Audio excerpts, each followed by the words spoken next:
Assalamualaikum warahmatullahi wabarakatuh. Apa kabar pegiat bola? Nah, di kesempatan konten kali ini saya ingin membahas trik Indonesia untuk mengalahkan Jepang tanggal 15 November. Eits, jangan skip dulu. Ini bukan clickbait, tapi dengarkan dulu penjelasannya supaya kalian mengerti, tidak salah paham. Oke, di sini saya tidak salah untuk mengasih judul itu trik Indonesia untuk mengalahkan Jepang. Nah, di sini trik yang bagaimana itu yang luar biasa akan mengalahkan Jepang. Nah, di sini triknya yaitu tetap dengan strategi 3-4-3, yaitu sekarang ada perbedaannya itu apa? Yang di belakang itu pertahanan kita akan ketambahan Kevin Dix. Yang kedua yaitu lini tengah kita yang dulunya Eliano Renders itu berada di sisi kanan, sekarang ditarik ke depan sisi kanan. Jadi yang depan itu ada Ragnar Struijk dan juga Eliano Renders. Apakah cukup itu? Tidak. Yang dari sisi yang ditinggalkan Eliano Renders itu akan diisi lagi sama Sandy Walsh, Ivar Jenner, Nathan Cho, Tom Hai, Verdong, Jay Itzes, yang pastinya dia akan menjadi kapten, Kevin Dix, dan juga Justin Hubner. Nah, di sini kan Justin Hubner dia sudah sembuh dari cederanya. Nah, apakah cukup itu? Tidak. Yang akan ditambahkan lagi yaitu tidak gentar atau tidak nervous melawan Jepang. Nah, itu intinya. Pertama, kita harus pede dan tidak nervous. Walaupun tim yang kita lawan itu tim sekuat Jepang, ranking FIFA-nya jauh di atas kita. Tetapi satu, tidak boleh gentar. Kalau kita tidak gentar, kemungkinan besar kita akan bisa on fire, kita bisa pede dalam pertandingan di laga tersebut. Jadi yang utama itu jangan gentar. Dan yang kedua, yang tidak kalah penting yaitu harus on fire.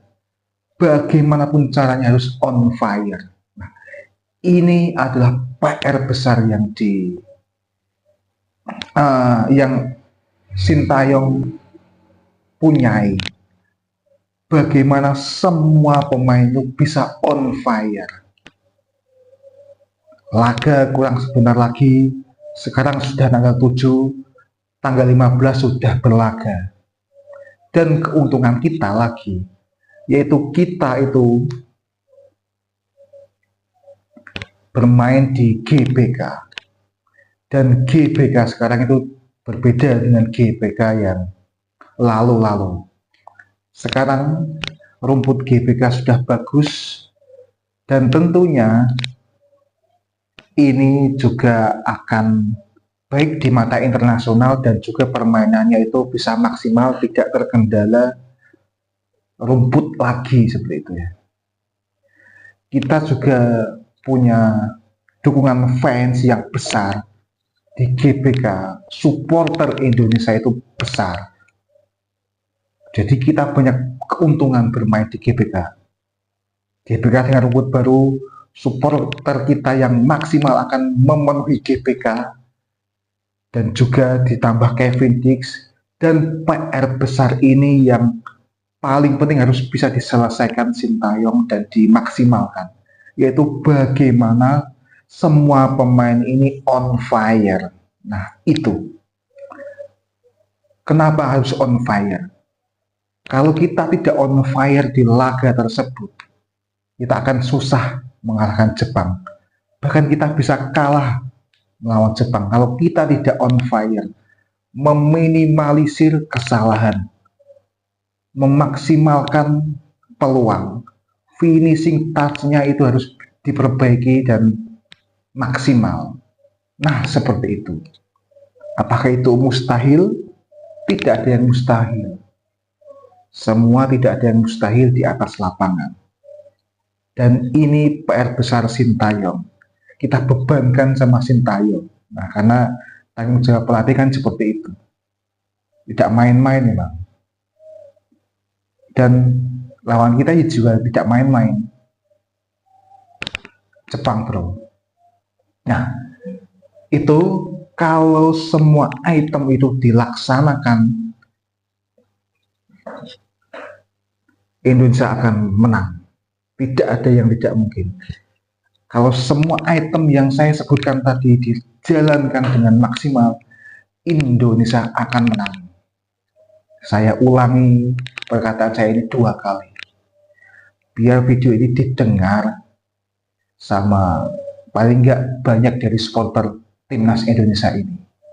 Atau bahkan bisa dilihat sama official PSSI atau official timnas Indonesia, itu malah bagus. Tidak lebay, saya tidak lebay dalam membahas ini. Ya memang itu faktanya. Kalau tidak begitu kita akan kalah. Ya itu saja, kita harus tegas dalam laga melawan Jepang ini. Tidak menye-menye lagi. Taruhlah, laga Jepang ini adalah laga pembuktian kepada supporter timnas Indonesia setelah kekecewaan yang besar pada saat kita melawan Cina. Itu sudahlah menjadi masa lalu. Kalau melawan Jepang ini menang, laga melawan Cina itu akan terlupakan. Euforia menang melawan Jepang akan lebih besar. Nama Sintayong akan lebih populer dan akan banyak disebut-sebut di sosial media. Kemungkinan besarnya seperti itu. Nah, apakah kalian setuju dengan statement saya seperti ini? Apa menurut Anda semua statement saya ini terlalu berlebihan, hanya mencari viewer saja, atau pansos saja? Bisa komen di kolom komentar. Nah, seperti itu. Nah, tujuan saya membuat ini juga untuk menyemangati timnas kita yang akan menghadapi laga berat melawan Jepang, supaya konten ini bisa menjadikan vibe positif, support sistem bagi semua yang menonton, termasuk pemain kita timnas Indonesia. Nah, seperti itu.